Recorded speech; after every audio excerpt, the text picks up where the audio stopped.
আপনারা সবাই নিশ্চয়ই অধীর আগ্রহে উপেক্ষা করছেন এবং দেশের মানুষও উৎকণ্ঠার মধ্যে আছেন বাংলাদেশ জাতীয়তাবাদী দলের চেয়ারম্যান, তিনবারের সাবেক প্রধানমন্ত্রী দেশনেত্রী বেগম খালেদা জিয়ার স্বাস্থ্যর সর্বশেষ অবস্থা জানার জন্য আমরা আমাদের ভারপ্রাপ্ত চেয়ারম্যান, দলের ভারপ্রাপ্ত চেয়ারম্যান জনাব তারেক রহমানের সার্বক্ষণিক তত্ত্বাবধানে ওনার গঠিত চিকিৎসার জন্য গঠিত মেডিকেল বোর্ডের সকল সদস্যরা দেশনেত্রী বেগম খালেদা জিয়ার সুচিকিৎসা নিশ্চিত করার জন্য দিবারাত্রি সবসময়ই অত্যন্ত সজাগ এবং দায়িত্বশীলভাবে তাদের প্রফেশনাল দায়িত্ব পালন করছেন। যেহেতু এই মেডিকেল বোর্ডে বাংলাদেশের বাইরেও ইউকে, ইউনাইটেড কিংডম এবং ইউএসএ অর্থাৎ জন হপকিন্স এবং মাউন্ট সিনাই হসপিটাল এবং সেই সাথে অস্ট্রেলিয়ারও চিকিৎসকরা সংযুক্ত, সেজন্যই আমাদের এই টাইম ডিফারেন্সের জন্য আপনার মেডিকেল বোর্ডগুলো সাধারণত রাত্রিবেলায় করতে হয়, যাতে আবার খেয়াল রাখতে হয় যাতে অস্ট্রেলিয়ার জন্য খুব গভীর রাত্র না হয়। ভরসা পেতে নিজেকে হতে হয় পাতের মতো দৃঢ়, ঠিক যেমনটা জেরুসালেম। চিকিৎসকরা অত্যন্ত নিষ্ঠার সঙ্গে আমাদের দেশের এবং দেশের বাইরের যে চিকিৎসকরা রয়েছেন, সর্বোপরি দেশনেত্রী বেগম খালেদা জিয়ার নিকট আত্মীয়, বিশেষ করে ওনার পুত্রবধূ ডক্টর জুবাইদা রহমান, উনি সার্বক্ষণিকভাবে ওনার চিকিৎসার ব্যাপারে তদারকি করছেন এবং ওনার ছোট ছেলের বউ অর্থাৎ মরহুম আরাফাত রহমান কুকুর সহধর্মী সৈয়দা শামেলা রহমান এবং শামীম ইস্কান্দার ওনার ম্যাডামের বোন সহ সকলেই এই চিকিৎসার ব্যাপারে সার্বক্ষণিকভাবে দলের বাইরেও ওনারা এটার ব্যাপারে সব সময় যোগাযোগ রক্ষা করে চলেছেন। দলের মহাসচিব সহ জাতীয় স্থায়ী কমিটি এবং সর্বোচ্চ পর্যায়ের সকল পর্যায়ের নেতাকর্মীদের বাইরেও বাংলাদেশের বিভিন্ন রাজনৈতিক দল যারা বর্তমানে সকল রাজনৈতিক দলের সর্বোচ্চ পর্যায়ের নেতৃবৃন্দ চিকিৎসার ব্যাপারে সার্বক্ষণিকভাবে যোগাযোগ রাখছেন, খোঁজ নিচ্ছেন এবং সর্বোপরি সরকারের মহামান্য রাষ্ট্রপতি সহ আমাদের অন্তর্বর্তীকালীন সরকারের প্রধান উপদেষ্টা ডক্টর মোহাম্মদ ইউনূস স্যার সহ সকল সরকারি সর্বোচ্চ পর্যায়ের এবং সকল শ্রেণী পেশার মানুষ উৎকণ্ঠার মধ্যে রয়েছেন। আমরা বেশ কয়েকদিন আগে অর্থাৎ গত শুক্রবারেই দেশের বাইরে যাওয়ার জন্য যে সিদ্ধান্ত মেডিকেল বোর্ডের পক্ষ থেকে হয়েছিল, কিন্তু একদিকে মেডিকেল অ্যাম্বুলেন্সের কারিগরি ত্রুটি, অন্যদিকে দেশনেত্রী বেগম খালেদা জিয়ার স্বাস্থ্যের অবস্থা ওই সময়ের জন্য এয়ার অ্যাম্বুলেন্সের জন্য ফ্লাই করার উপযুক্ত না থাকার কারণে সেই সময় আমরা ওনাকে দেশের বাইরে স্থানান্তর করতে পারিনি। কিন্তু ওনার চিকিৎসার জন্য গঠিত মেডিকেল বোর্ড তারা দেশ এবং দেশের বাইরে থেকে সার্বক্ষণিকভাবে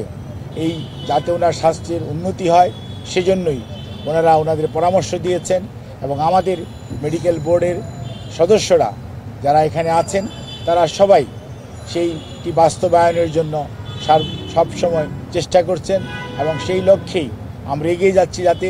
সর্বোত্তম সেবা ওনার জন্য নিশ্চিত করা যায় এবং পৃথিবীর মধ্যে যাতে ভালো চিকিৎসা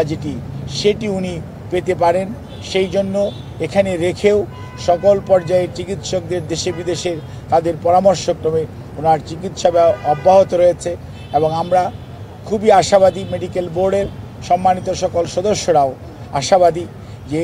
ওনার সুচিকিৎসা নিশ্চিত করা যাবে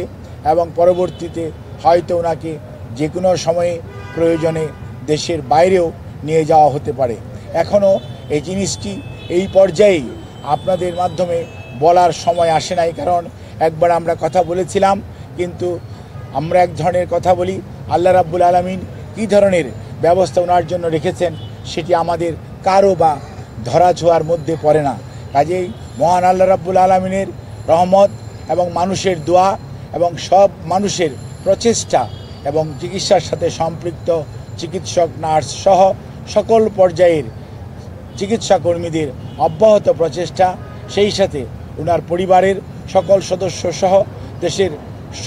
17 কোটি মানুষের উৎকণ্ঠার মধ্যে সবাই দিনাতিপাত করছেন। কাজে এই অবস্থায় আমরা আপনাদের মাধ্যমে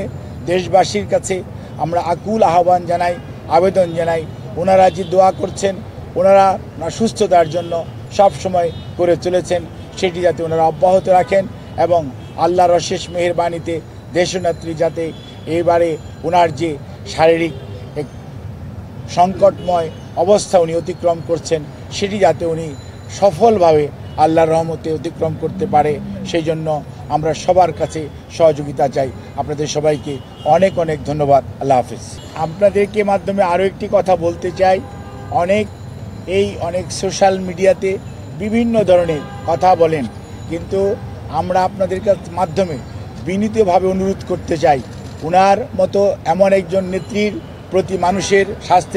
স্বাস্থ্য সম্পর্কে জানার আগ্রহ মানুষের থাকাটাই স্বাভাবিক, কিন্তু কোনো অবস্থাতেই আমরা যাতে আমাদের আবেগ বা অনুভূতি প্রকাশ করতে যে অতিরিক্ত প্রকাশ না করে মানুষের মধ্যে বিভ্রান্তি সৃষ্টি না করি, সে লক্ষ্যে আমরা বলতে চাই উনি আইসিইউতে উনি চিকিৎসাধীন আছেন এবং উনি সর্বোচ্চ চিকিৎসা ব্যবস্থার সর্বোচ্চ পর্যায়ে একটি সংকটাপন্ন মানুষের জন্য যেটি প্রয়োজন সেই চিকিৎসার মধ্যেই উনি আছেন এবং উনি চিকিৎসাধীন আছেন। এটি নিয়ে কোনো অবস্থাতেই কোনো গুজবে কান না দেওয়ার জন্য আমি আপনাদের মাধ্যমে সকলের প্রতি বিনীত অনুরোধ জানাচ্ছি। আজকে আমি আপনাদের সামনে যেহেতু কথা বলার জন্য এসেছি, মনে রাখবেন যেহেতু দেশের মানুষের উৎকণ্ঠা আছে, দেশের মানুষের তার প্রতি শ্রদ্ধাবোধ আছে, ভালোবাসা আছে এবং সত্যিকার অর্থে দেশের মানুষ দেশনেত্রী বেগম খালেদা জিয়ার স্বাস্থ্য সম্পর্কে সর্বশেষ অবস্থা জানতে চায়, সেই জন্যই আমরা এসেছি। কিন্তু মনে রাখতে হবে উনি একজন সবার শেষে উনি একজন রুগী, ওনার নিজস্ব কিছু এথিক্যাল রাইটসের প্রিভিলেজ আছে। ইচ্ছা করলেই আমি চিকিৎসক হিসাবে সকল কিছুই আপনাদের কাছে আমি প্রকাশ্যে বলে দেওয়া এটি মেডিকেল সায়েন্সে কোনো অবস্থাতেই পারমিট করে না। তো আপনাদেরকে আশ্বস্ত করতে চাই, ওনাকে যে চিকিৎসা দেওয়া হচ্ছে সেই চিকিৎসা উনি আগের মতোই আমাদের মেডিকেল সায়েন্সের ভাষায় যদি বলি she can continue on maintaining her treatment, এবং ডাক্তাররা যে চিকিৎসা দিচ্ছে সেটি উনি গ্রহণ করতে পারছেন এবং সেটি উনি নিয়ে সত্যিকার অর্থে রেসপন্স করছেন। ধন্যবাদ।